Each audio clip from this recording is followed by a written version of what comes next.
শরীর যখন ঘুমিয়ে গেল, আমি খেয়ে নিলাম ধরুন বিরিয়ানি, আমি খেয়ে নিলাম পোলাও, আমি খেয়ে নিলাম রুটি গোস্ত মাংস যা কিছু খেয়ে নিলাম, পেট ভরে খেয়ে হাতটা ধুয়ে বিছানায় শুয়ে পড়লাম। 5 থেকে 10 মিনিটের মধ্যে আমার ঘুমটা চলে এলো, পুরো বডিটা আমার ঘুমিয়ে গেল।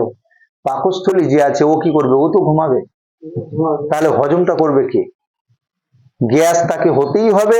আর গ্যাস পেট যখন প্রবলেম হবে, সমস্ত রোগ মাথার চুল থেকে নিয়ে পায়ের নখ পর্যন্ত সব রোগ সৃষ্টি বলেন হবে। তাহলে এর বিকল্প রাস্তা কি? আমাদের নবীকে যদি কেউ ফলো করে তাহলে এগুলো হয় না।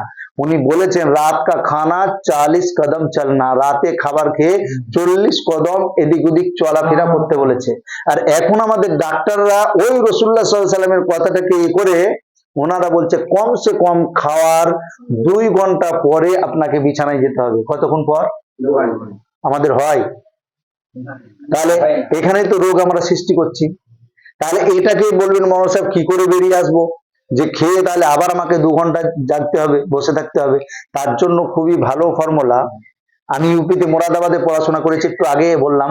ওখানকার মানুষরা রাতের যে খাবারটা কখন খায় জানেন? ওই আসর থেকে মগরিব, আর না হলে খুব জোর মগরিবের নামাজ পড়ে পড়ে।